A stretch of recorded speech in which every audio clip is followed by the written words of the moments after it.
하나님께서 오늘 우리에게 주시는 말씀은 창세기 50장 22절에서 26절입니다. 구약 성경 81쪽입니다. 창세기 50장 22절에서 26절까지 함께 교독하겠습니다. 요셉이 그의 아버지의 가족과 함께 예굽에 거주하여 110세를 살며 에브라임의 자손 3대를 보았으며 므낫세의 아들 마겔의 아들들도 요셉의 설화에서 양육되었더라.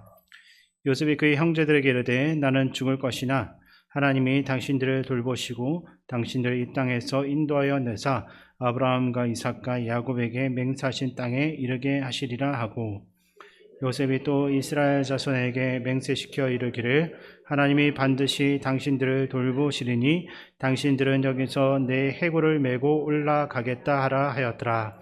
요셉이 110세에 죽음에 그들이 그의 몸에 향재료를 넣고 애굽에서 입간하였더라. 아멘. 우리 서로를 바라보면서 인사 나누겠습니다. 반갑습니다. 잘 오셨습니다. 어떤 한 마을에 아주 착실한 농부가 살고 있었습니다. 이 농부에게는 아들이 3명 있었는데 아버지는 부지런했지만 그 아들들은 아버지를 전혀 닮지 않아 가지고 매일 빈둥빈둥 놀면서 세상을 보내고 있었습니다. 그런 아버지는 그 아들들을 보면서 얼마나 걱정이 많았겠습니까? 그러다가 아버지가 나이가 들어서 세상을 떠나야 할 때가 가까워지게 되었고 아들 셋을 머리맡에 불러 앉혀놓고 마지막 말을 남겼습니다. 아버지가 말합니다. 이제 보니 내가 오래 살지는 못할 것 같구나. 내가 이 세상을 떠난 뒤에 대나무 밭을 한번 파보아라. 그곳에 보물이 있으니 3사람이 함께 사이좋게 나누어 가지고 앞으로는 서로 의지하면서 살아가거라 라고 했습니다.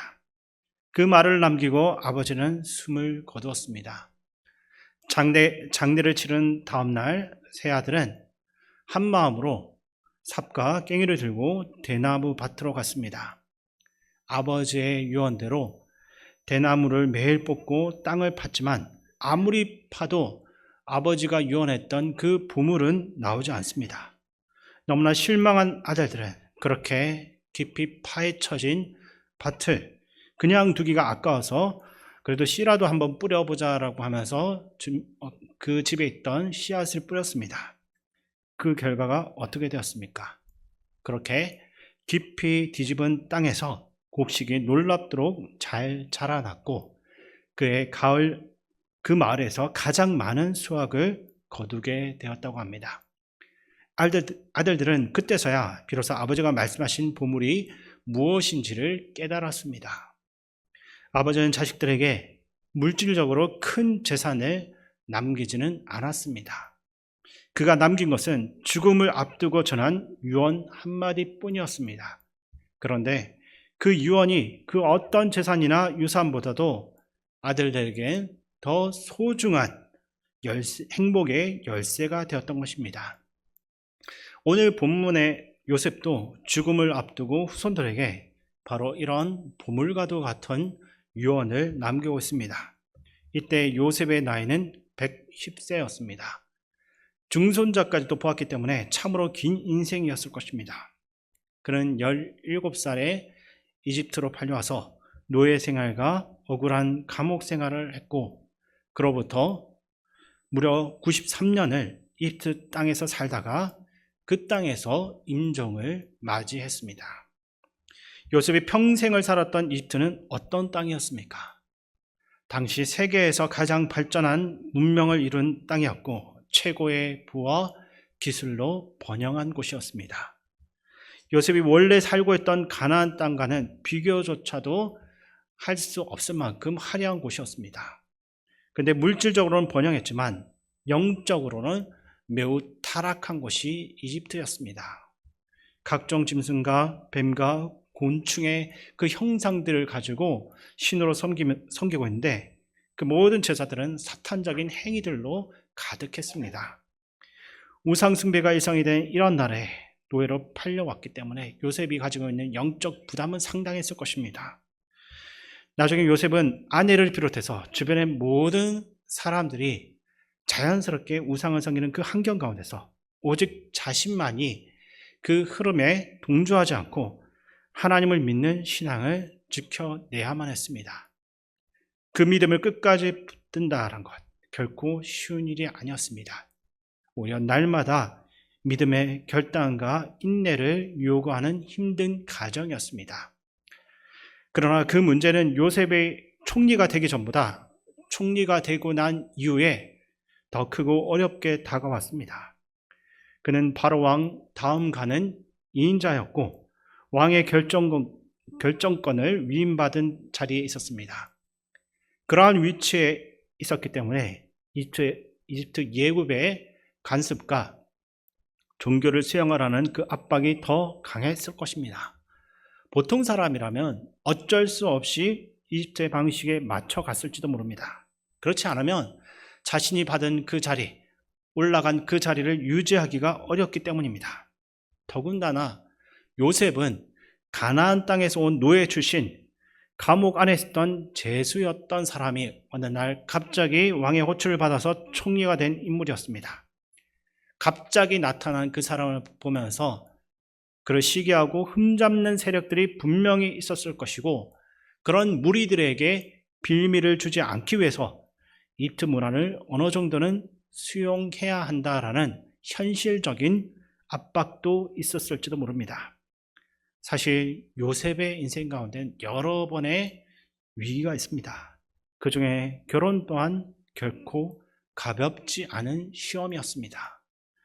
요셉은 이집트 여인과 결혼했기에 아내의 생활 방식과 그 종교적인 배경이 그의 신앙에 적지 않은 영향을 줄 수 있는 환경에 놓여 있었습니다. 흔히 사람들은 남자가 강한 것 같아도 결국 가장 가까이에 있는 배우자의 영향을 받는다라고 말합니다. 실제로 약 10년 동안 매주일 아내를 교회에 데려다주고 예배가 끝날 때까지 근처에 있는 카페에서 기다렸다가 함께 귀가하던 한 남편이 있습니다. 근데 어느 날 그가 아내를 따라서 교회를 나오기 시작했고 시간이 흐르면서 오히려 먼저 전도했던 아내보다도 더 신실한 믿음의 일꾼으로 세워졌습니다. 그만큼 배우자의 영향력은 크고 깊은 것입니다. 요셉 역시 이러한 영향력과 유혹에서 완전히 자유롭지는 못했습니다. 태양신을 섬기는 제사장의 딸이 그의 아내였으니 애굽의 화려한 그 문화와 종교가 끊임없이 그의 삶 가까이에서 넘어뜨리려고 유혹하고 작용을 했을 것입니다. 어쩌면 밤마다 침상 위에서 하나님을 향한 그 신앙은 내려놓고 이집트의 신들을 받아들이라는 압력과 유혹도 있었을 것입니다. 그러나 요셉은 중심이 하나님 앞에서 굳건한 사람이었습니다. 그는 환경에 흔들리지 않았고 상황과 타협하지도 않았습니다.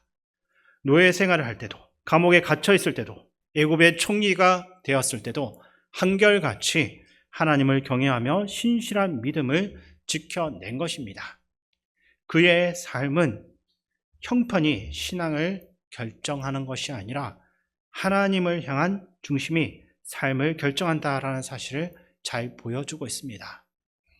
요셉은 낮은 자리에서도 하나님을 섬겼고 높은 자리에 올라갔어도 하나님을 향한 그 마음이 변하지 않았습니다. 그래서 하나님께서는 그의 삶을 통해서 영광을 받으셨고 그를 믿음의 사람으로 끝까지 인도하셨던 것입니다. 요셉은 어떤 환경에서도 어떤 유혹과 도전 앞에서도 오직 하나님 한 분만을 섬기며 결코 그분을 배신하지 않았습니다. 그의 마음은 끝까지 변하지 않고 하나님 앞에 충성되게 서 있었던 것입니다.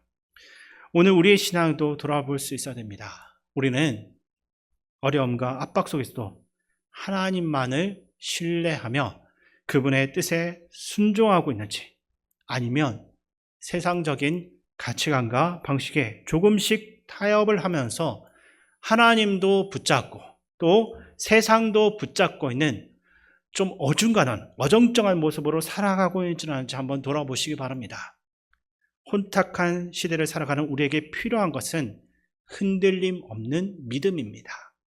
어떤 상황에서도 하나님만을 바라보며 그분이 가라고 하신 그 길을 끝까지 걸어가는 신앙적인 결단이 우리 안에 있기를 바랍니다.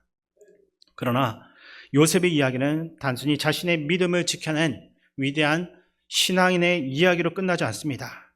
임종을 앞둔 요셉에게는 더 중요한 문제가 남아 있습니다. 그것은 바로 남겨질 가족들과 후손들이 어떻게 여호와 하나님을 향한 그 믿음과 신앙을 지켜나갈 것인가 하는 문제였습니다. 야곱이 가족들을 이끌고 애굽으로 내려왔을 때 그 수는 70명이었습니다. 당시 요셉의 나이는 39입니다. 야곱이 살아있는 동안은 가족들은 믿음을 지킬 수 있었고 요셉 역시 총리로서 그 가족들을 잘 지켜줬습니다. 야곱이 세상을 떠난 뒤에도 약 50년 동안은 요셉의 그 지도 아래 야곱의 후손들이 신앙을 유지할 수 있었습니다.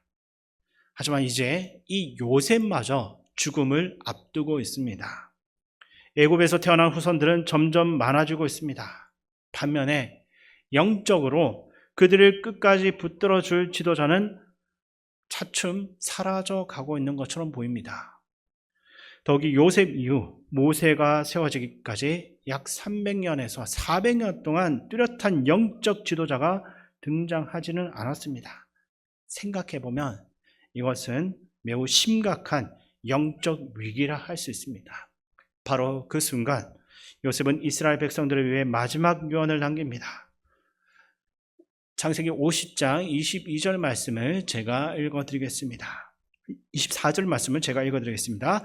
요셉이 그의 형제들에게 이르되 나는 죽을 것이나 하나님이 당신들을 돌보시고 당신들을 이 땅에서 인도하여 내사 아브라함과 이삭과 야곱에게 맹세하신 땅에 이르게 하시리라 하고. 아멘. 이 말씀에는 두 가지 중요한 의미가 있습니다. 첫째, 하나님께서는 반드시 너희들을 지켜주고 돌볼 것이다 라는 약속입니다. 요셉은 자신이 이 땅에서 사라지더라도 하나님은 결코 너희들 떠나지 않고 사라지지 않는다 라는 것을 분명하게 확인시켜주고 있습니다. 지도자는 떠나도 하나님은 여전히 그의 백성들과 함께 한다는 겁니다. 두 번째로 너희가 살고 있는 이 이집트, 이곳은 영원히 너희가 머물 곳이 아니라는 선언입니다. 이스라엘 백성들의 미래는 애굽이 아니라 하나님께서 약속하신 가나안 땅에 있습니다. 그들은 애굽에 완전히 정착해야 할 사람들이 아니라 약속의 땅을 향해 전진할 하나님의 백성이었습니다. 이것은 단순한 득담이 아니었습니다. 요셉은 애굽의 총리로서 약 수십 년을 살아오면서 누구보다도 이 나라의 정치적인 흐름에 대해서 잘 알고 있었을 것입니다. 지금은 비록 자신이 총리이고 7년의 그 대흉년을 극복한 영웅으로 추앙받고 존경받고는 있지만 자신이 죽은 후에는 상황이 달라질 수도 있다는 것을 예측했을 것입니다. 노예 출신 총리였던 자신이 사라지고 자신을 믿어주고 신뢰했던 왕도 세상을 떠나고 새로운 왕조가 등장하게 되면 이스라엘 백성들의 그 처지가 크게 흔들릴 수밖에 없었다는 겁니다. 요셉은 이미 다가올 위기를 내다보고 있었을 것입니다. 그러나 그가 두려워하지 않는 이유는 분명합니다. 그에게는 사람의 권력보다 더 확실한 근거가 있었기 때문입니다. 그것은 바로 하나님께서 아브라함과 이삭과 야곱에게 주셨던 언약의 말씀들에 있습니다. 세상의 상황들은 언제든지 변할 수 있습니다. 사람들 위에 다스리고 있는 지도자도 사라질 수 있습니다. 지금 누리고 있는 그 모든 형편도 언제든지 달라질 수 있습니다. 그러나 하나님께서 하신 약속은 결코 세상 가운데서 변하지 않습니다. 그래서 요셉은 죽음을 앞두고도 현실이 아니라 하나님께서 주신 약속을 붙잡았습니다. 그리고 후손들에게도 너희들이 현실을 보지 말고 하나님의 약속을 바라보라고 권면한 겁니다. 오늘 우리 역시 눈앞의 상황보다 하나님의 약속을 더 신뢰하는 믿음의 사람들이 될 수 있기를 소망합니다. 창세기 15장 13절과 14절에서 하나님은 아브라함에게 이렇게 말씀하십니다. 그 말씀을 보시면 여호와께서 아브라함에게 이르시되 너는 반드시 알라 내 자손이 이방에서 객이 되어 그들을 섬기겠고 그들은 400년 동안 내 자손을 괴롭히리니 그들이 섬기는 나라를 내가 징벌할지며 그 후에 내 자손이 큰 재물을 이끌고 나오리라. 아멘. 요셉은 아마도 이 말씀을 기억하고 마음에 새기고 있었을 것입니다. 앞으로 어두운 시대가 반드시 오겠지만 그것이 곧 하나님의 말씀이 이루어지는 과정임을 알고 있었던 것입니다. 그래서 요셉은 내가 없어지고 권력의 지형이 바뀌면 우리 이스라엘 백성들, 야곱의 후손들의 입지가 좁아지고 심지어 노예로 만들려고 하는 악한 지배자가 들어설지도 모른다. 하지만 염려하지 마라.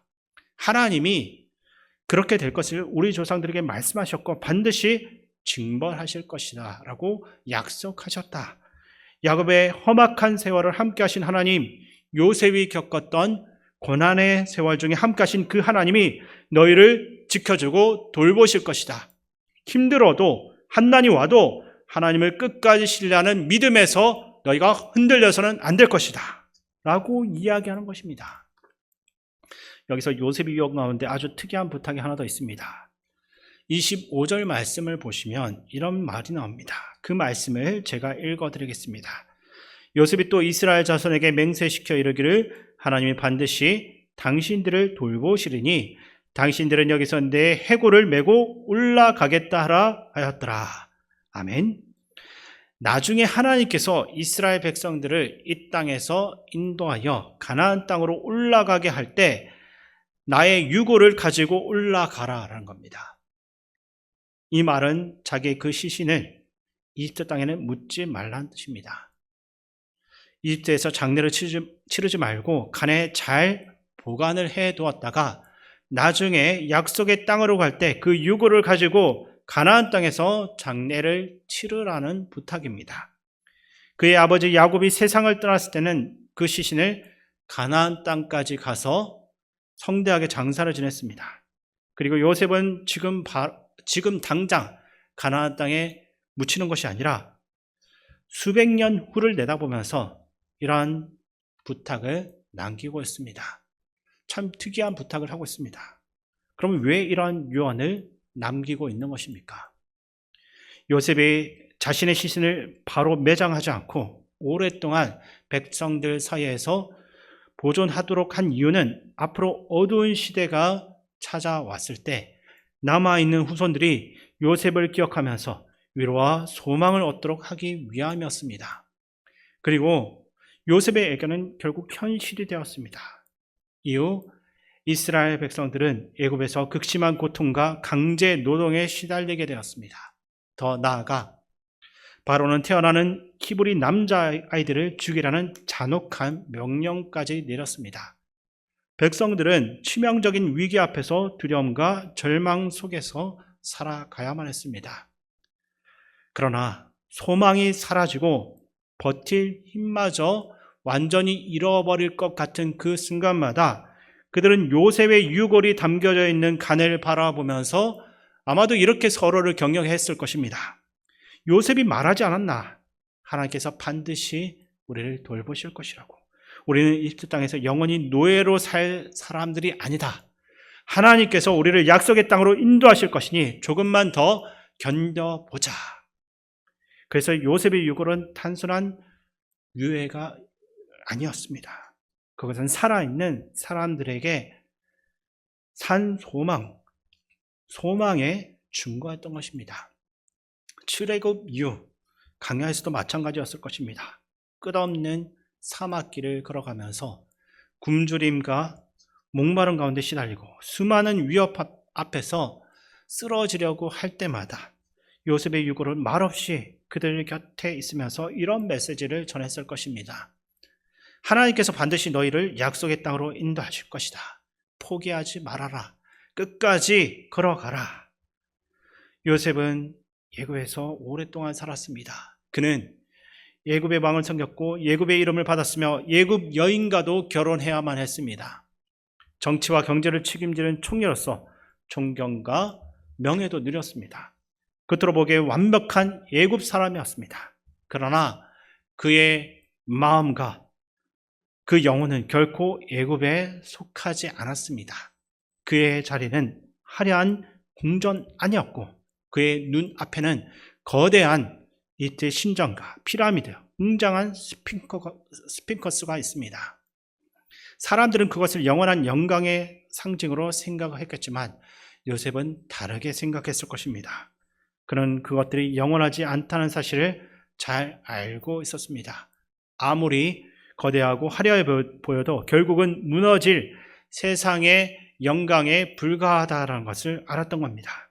마치 모래 위에 쌓은 성과 같다라는 사실을 깨닫고 있었던 것이죠. 반면 하나님께서 예배하신 나라는 영원합니다. 하나님께서 약속하신 땅은 결코 사라질 수가 없습니다. 요셉은 이 하나님의 약속을 끝까지 붙잡고 살아갔습니다. 그리고 자신이 죽은 후에도 후손들이 그 믿음만큼은 잃어버리지 않기를 원했던 것으로 보입니다. 그래서 그는 자신의 유골마저 하나님의 약속의 말씀을 기억나게 하는 믿음의 증거이자 도구로서 사용될 수 있겠습니다. 죽어 먼지가 될 자신의 그 몸이 후손들의 신앙을 지키는 영적 유산이 되기를 원했던 겁니다. 그렇게 그의 유골은 후손들에게 하나님을 기억하게 했고 약속을 붙들게 했으며 끝까지 목적지를 향해서 나아가도록 만들었습니다. 그렇게 요셉은 죽었어도 믿음을 말하고 있는 것입니다. 요셉의 이 삶을 묵상할 때 우리는 이 세상에서 누리는 것들과 누리고 싶어하는 것들에 대한 그 기대를 내려놓을 수가 있어야 됩니다. 사실 요셉은 세상 사람들이 부러워할 수 있는 모든 것들을 갖추고 있습니다. 권력도 있고 명예도 있고 부도 있습니다. 그러나 이 요셉은 그런 것들을 위해서 세상을 살지 않았습니다. 그는 그것들이 그의 인생에서 궁극적인 목적이 아님을 잘 알고 있었습니다.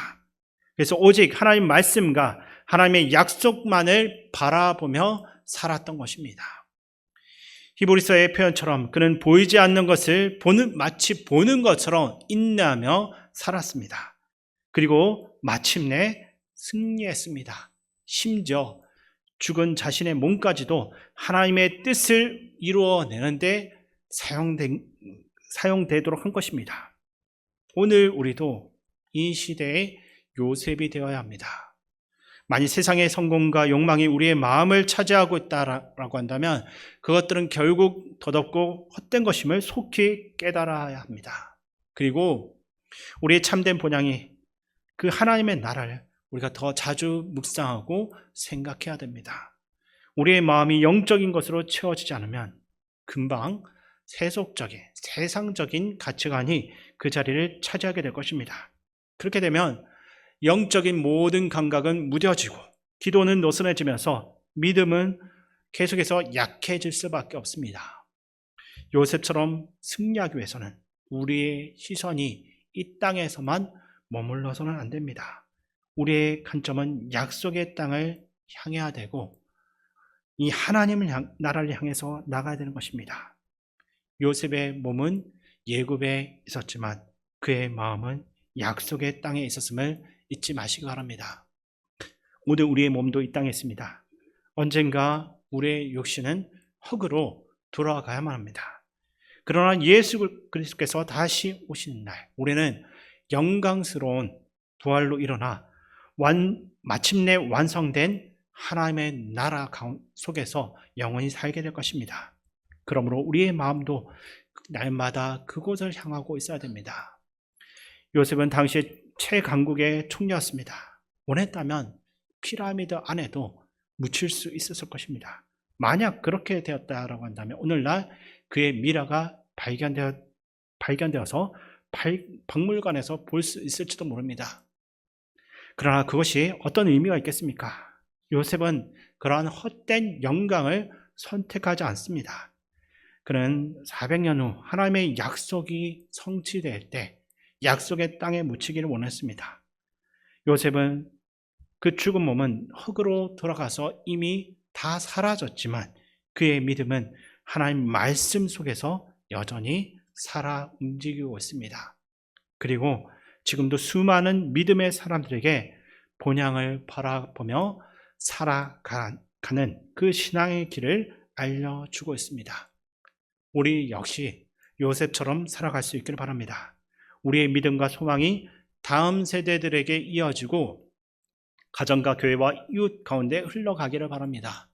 우리가 믿음으로 살아가는 모습이 누군가를 일으켜 세우는 영적 유산이 되어야 됩니다. 세상에 휩쓸리지 않고 끝까지 믿음의 길을 걸어가십시오. 그리고 그 믿음의 길을 자녀들에게, 공동체에게, 이웃들에게 계속해서 기억나게 해야 됩니다. 그래야 우리의 삶 또한 하나님께서 사용하시는 은혜의 통로가 될 수 있기를 주님의 이름으로 축원드립니다. 하나님 아버지, 오늘 요셉의 삶을 통해서 귀한 말씀을 주심을 감사드립니다. 요셉처럼 저희도 이 세상의 압박과 유혹 앞에서 타협하지 않고 끝까지 믿음을 지켜나가는 하나님의 사람이 되게 하여 주시옵소서.